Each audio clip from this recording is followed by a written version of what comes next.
Hi hello ನಮಸ್ಕಾರ ಗೆಳೆಯರೆ, ನಿಮ್ಮೆಲ್ಲರಿಗೂ ನಮ್ಮ ಚಾನಲ್ ದಿವ್ಯ ಜ್ಯೋತಿರೊಂದಿಗೆ ಸ್ವಾಗತ ಸುಸ್ವಾಗತ. ಸೊ ನಾವು 2025ರ ರಾಶಿ ಭವಿಷ್ಯವನ್ನು ನೋಡ್ತಾ ಇದ್ವಿ.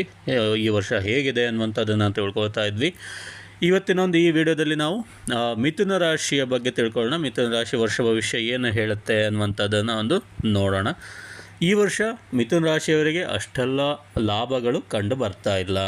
ಆದರೆ ಮೇನಲ್ಲಿ ಕೇತು 3ನೇ ಸ್ಥಾನಕ್ಕೆ 3ನೇ ಮನೆಗೆ ಬರ್ತಾನೆ.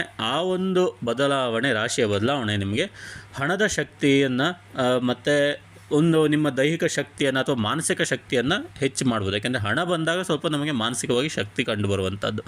ಸೊ ಹಾಗಾಗಿ ಶಕ್ತಿಯನ್ನು ನಿಮಗೆ ಕೊಡುವಂಥದ್ದು ಕಂಡು ಬರ್ತದೆ. ಮತ್ತು ಆದಷ್ಟು ವೈರಿಗಳನ್ನು ದೂರ ಮಾಡುವಂತಹ ಒಂದು ಸುಸಂದರ್ಭವನ್ನು ನಾವಲ್ಲಿ ನೋಡ್ಬೋದು. ಹಾಗೆ 4ನೇ ಮನೆಯಲ್ಲಿದ್ದಂತಹ ಕೇತುವಿನಿಂದ ದೈಹಿಕವಾಗಿ ಕೆಲವು ನೋವುಗಳನ್ನು ನೀವು ಈಗ ಅನುಭವಿಸ್ತಾ ಇರ್ತೀರ.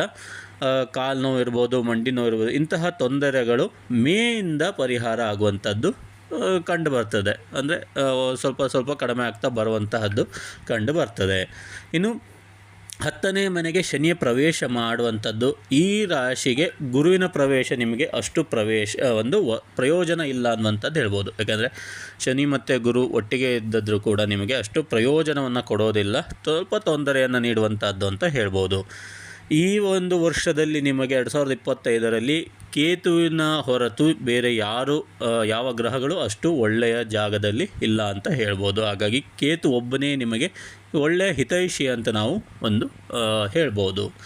ಈ ಮಾಸದಲ್ಲಿ ಅಂತಂದರೆ ನಿಮಗೆ ಈ ಒಂದು ತಿಂಗಳಲ್ಲಿ ಹೆಚ್ಚಿನ ಲಾಭ ಇಲ್ಲದಿದ್ದರೂ ತೊಂದರೆನೂ ಏನೂ ಇಲ್ಲ, ಲಾಭವೂ ಇಲ್ಲ. ಅಂದರೆ ಮಧ್ಯಮ ತಟಸ್ಥ ಅಂತ ನಾವು ಹೇಳ್ಬೋದು. ಸ್ವಲ್ಪ ಒತ್ತಡಗಳು ಇದ್ದೇ ಇರುತ್ತೆ. ಒತ್ತಡಗಳೊಂದಿಗೆ ನೀವು ಸಾಗ್ತಾ ಇರುವಂಥದ್ದು ಕಂಡು ಬರ್ತದೆ. ಜೊತೆಗೆ ಯಾವುದೇ ಹೊಸ ವಿಷಯಕ್ಕೆ ಅಥವಾ ಹೊಸ ಯೋಜನೆಗಳಿಗೆ ನೀವು ಆದಷ್ಟು ಕೈ ಹಾಕೋದು ಬೇಡ. ಇನ್ನು ಶೇರ್ ಬಗ್ಗೆ ಏನಾದ್ರು ಶೇರ್ನಲ್ಲಿ ಹಣ ಹಾಕಬೇಕು, ಹಣ ಹೂಡಿಕೆ ಮಾಡಬೇಕು ಅನ್ನುವಂಥದ್ದು ಏನಾದ್ರು ಯೋಚನೆ ಇದ್ದರೆ ಆದಷ್ಟು ಅದನ್ನು ಮಾಡಲಿಕ್ಕೆ ಹೋಗಬೇಡಿ. ಯಾಕೆಂದರೆ ಅಷ್ಟು ಒಳ್ಳೆಯ ಇದು ಕಂಡು ಬರ್ತಾ ಇಲ್ಲ ಅನ್ನುವಂಥ ಕಾರಣದಿಂದ. ಹಾಗೆ ನಿಮ್ಮ ಈಗ ಶನಿಯ ವಿಷಯವನ್ನು ನಾನು ಹೇಳಿದೆ. ಶನಿಯ ದೃಷ್ಟಿ ನಿಮ್ಮ 12ನೇ ಮತ್ತು 7ನೇ ಮನೆ ಮೇಲಿರೋದ್ರಿಂದ ನಿಮಗೆ ಸ್ವಲ್ಪ ತೊಂದರೆಗಳು ಕಂಡು ಬರುವಂತಹದ್ದು ಹೇಳಿದೆ ನಾನು.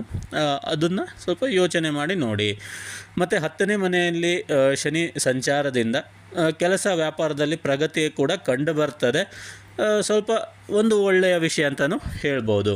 ಮತ್ತು ಕೆಲಸದಲ್ಲಿ ಒಂದು ಪದವಿ ಪಡೆಯುವಂಥದ್ದು ಅಥವಾ ಅಂದರೆ ಉನ್ನತ ಸ್ಥಾನಕ್ಕೆ ಹೋಗುವಂಥದ್ದು ಕೂಡ ಸ್ವಲ್ಪ ಕಂಡು ಬರ್ತದೆ. ಆದಷ್ಟು ಎಚ್ಚರಿಕೆಯಿಂದ ಮಾತಾಡ್ಕೊಳ್ಳಿ. ಮಾತಾಡುವಂತಹ ಒಂದು ವಿಷಯ ಏನಿದೆಯಲ್ಲ, ಆದಷ್ಟು ಮಾತಾಡುವಾಗ ಎಚ್ಚರಿಕೆಯಿಂದ ಇರಲಿ ಅನ್ನುವಂತಹದ್ದು.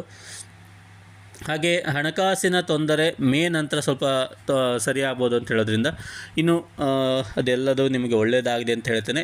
ನೀವು ಹೆಚ್ಚು ಒಂದು ದೇವರನ್ನು ಆರಾಧನೆ ಯಾವುದು ಮಾಡಬೇಕಪ್ಪ ಅನ್ನುವಂಥದ್ದು ಕೇಳೋದಾದರೆ ಈಶ್ವರನ ಆರಾಧನೆ ಮಾಡಿದ್ರೆ ನಿಮಗೆ ಅತ್ಯುತ್ತಮ ಅಂತ ನಾವು ಹೇಳ್ಬೋದು. ಈಶ್ವರನ ಆರಾಧನೆಯಲ್ಲಿ ನಾವು ಎಲ್ಲ ತೊಂದರೆಗಳನ್ನು ದುರಿತಗಳನ್ನು ನಿವಾರಣೆ ಮಾಡ್ತಾನೆ ಅನ್ನುವಂಥದ್ದು. ಯಾಕೆಂದರೆ ಲಯಕಾರಕ ಅಲ್ವಾ. ಸೊ ಲಯಕಾರಕನ ಆರಾಧನೆ ಜಾಸ್ತಿ ಮಾಡ್ಕೊಳ್ಳಿ. ಮಿಥುನ ರಾಶಿಯವರಿಗೆ ನಿಮಗೆ ಒಂದು ಒಳ್ಳೆಯ ಲಾಭವನ್ನು ಕಾಣಲಿಕ್ಕೆ ಸಹಕಾರಿಯನ್ನು ಈಶ್ವರನೇ ಒಂದು ದಾರಿಯನ್ನು ತೋರಿಸ್ತಾನೆ ಅನ್ನುವಂಥದ್ದು ಇಲ್ಲಿ ಕಂಡು ಬರ್ತದೆ. ನೀವು ಇಲ್ಲಿವರೆಗೆ 2025ರಲ್ಲಿ ಮಿಥುನ ರಾಶಿಯವರ ವರ್ಷ ಭವಿಷ್ಯ ಹೇಗಿದೆ ಅನ್ನೋಂಥ ತಿಳ್ಕೊಂಡ್ರಿ. ಹೀಗೆ ನೀವು ನಿಮ್ಮ ಕುಟುಂಬದವರಿರ್ಬೋದು, ನಿಮ್ಮ ಗೆಳೆಯರಿರ್ಬೋದು, ಅವರುಗಳಿಗೆಲ್ಲ ಕೂಡ ಅವರ ವರ್ಷ ಭವಿಷ್ಯ ಹೇಗಿದೆ ಅಥವಾ ಅವರ ದೋಷ ಇದ್ದರೆ ಅದನ್ನು ಪರಿಹಾರ ಹೇಗೆ ಮಾಡ್ಕೊಳ್ಬೋದು, ಸುಲಭ ಪರಿಹಾರಗಳು ಎಲ್ಲ ವೀಡಿಯೋಗಳನ್ನು ನಾನು ಮಾಡಿ ಹಾಕ್ತಾ ಇದ್ದೇನೆ. ಹಾಗಾಗಿ ಅದನ್ನು ಕೂಡ ಅವರು ನೋಡಿಕೊಂಡು ಅವರಿಗೂ ಒಂದು ಒಳ್ಳೆಯ ದಾರಿ ಸಿಗ್ಬೋದು ಅಂತ ಹೇಳ್ತಾ ಅವರೆಲ್ಲರಿಗೂ ನಿಮ್ಮ ಕುಟುಂಬ ಹಾಗೆ ಗೆಳೆಯರಿಗೆ ಈ ಒಂದು ಚಾನಲನ್ನು ಶೇರ್ ಮಾಡಿ ಮತ್ತು ಸಬ್ಸ್ಕ್ರೈಬ್ ಮಾಡ್ಕೊಳ್ಳಿಕ್ಕೆ ಹೇಳಿ. ನಂತರದಲ್ಲಿ ಇಷ್ಟ ಆದಂಥ ಸಂದರ್ಭದಲ್ಲಿ ಲೈಕ್ ಮಾಡಿ ಕಮೆಂಟನ್ನು ಮಾಡೋ ಮೂಲಕ ನಮಗೂ ಒಂದು ನೀವು ಉತ್ತೇಜನ ನೀಡಿದಾಗ್ತದೆ, ಅಂದರೆ ಎನ್ಕರೇಜ್ ಮಾಡಿದಾಗ್ತದೆ ಅಂತ ಹೇಳ್ತಾ ನಿಮ್ಮೆಲ್ಲರಿಗೂ ಧನ್ಯವಾದಗಳು.